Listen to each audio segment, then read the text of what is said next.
ఏం చేస్తుంటారు మీరు మీరు కూడా ఇంట్లోనే ఉంటారా నేను ఇంట్లో కూర్చుంటా.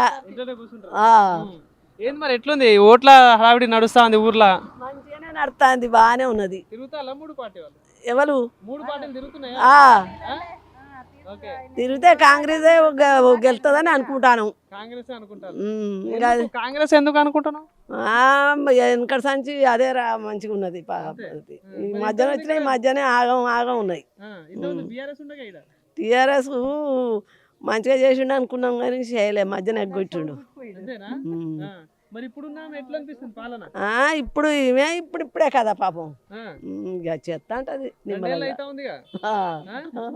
పథకాల సంగతి ఏంది చెప్పు. ఇక ఇంతకుముందు కేసీఆర్ ఏమో బొచ్చెడు పథకాలు పెట్టిండు, ఇప్పుడు రేవంత్ రెడ్డి ఇంకా బొచ్చెడు పెట్టిండు.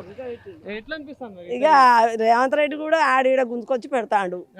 ఇంకా ఆయన ఎట్లా చేసిండు, అప్పుల తిరుక్కుంటే ఈయన వస్తాడు. డబ్బులే లేవంటాడు. మరి అక్కడ సీరియలకు అన్ని తెచ్చి అప్పులు చేసి ఆ వడ్డీలు కట్టుకుంటూ వస్తాడట.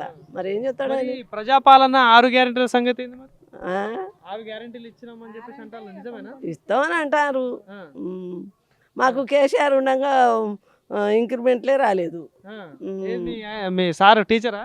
టీచర్. మరి ఇప్పుడు వీళ్ళు కూడా ఒక్కడే ఇచ్చిండు.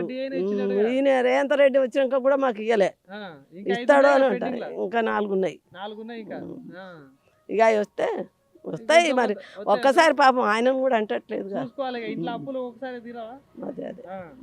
సో మరి ఇప్పుడు మీ పాలకుర్తి నియోజకవర్గం సంగతి ఏంది మరి? పాలకుర్తి నియోజకం అంటే అన్ని మంచిగా నడుతున్నాయి కదా. పాలకుర్తి ఒకటే ఎందుకో మరి అట్ట అయింది. అప్పుడు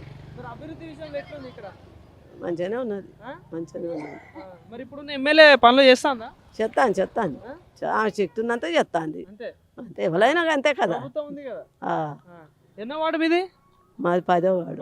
మరి 10వ వార్డులో ఎవరు గెలుస్తారు ఈసారి? ఏమో మరి అదే ఉందా. మీరే ఓట్లేస్తే గెలుస్తారు. నా ఒక్క ఓటు తోటి ఆయన గెలుస్తాడా బిడ్డ? అట్లా అనుకో,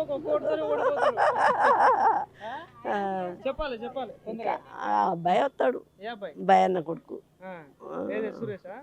కాంగ్రెస్ పార్టీ. టీఆర్ఎస్ మనకు తెలియదు ఆ సంగతి. మరి ఇప్పుడు మళ్ళీ ఓట్లు వస్తాయి, ఎమ్మెల్యే ఓట్లు వస్తాయి, ఇంకో 3 సంవత్సరాల్లో వస్తాయి. మరి ఇక్కడ పాలకుర్తిలో మళ్ళీ యశస్వి రెడ్డిని గెలిపిస్తారా మళ్ళీ, లేదా ఎర్రబెల్లి దయాకర్కి ఇస్తారా? దయాకర్ రావు చేసి ముసలోడు అయిండుగా. మరి ఈమె కూడా చేసి ముసలి కావాలి కదా. అంటే మరోసారి రావాలంట రావాల్సిందే అంతే. ఓకే. సో మరి ఇప్పుడు ఇంతకుముందు కేసీఆర్ ఉండే, ఇప్పుడు రేవంత్ రెడ్డి అయిండు. పోతాడో రేపో మాప పోయేటట్టున్నాడు. వాని కొడుకు ఇక ఒకడే పిక్కుంటాను లాక్కుంటాడు. మళ్ళీ మాదే గవర్నమెంట్ అంటుంది అది ఆయన అట్టే అంటాడు. మరి అంతే. రేవంత్ రెడ్డి అట ఏం చెత్తలేడట. ఆయన అన్ని చేసి కుప్పలు పెట్టిపోయిండట. అక్కడ కడితే ఊలిపాయగా అంతా కాళేశ్వరం. అంతేనా? తెలుసా? ఓకే. అంటే చెప్పు, ఇప్పుడు మళ్ళీ తెలంగాణలో బీఆర్ఎస్ గవర్నమెంట్ ఉంటే బాగుంటుందా, కాంగ్రెస్ ప్రభుత్వం ఉంటే బాగుంటుందా?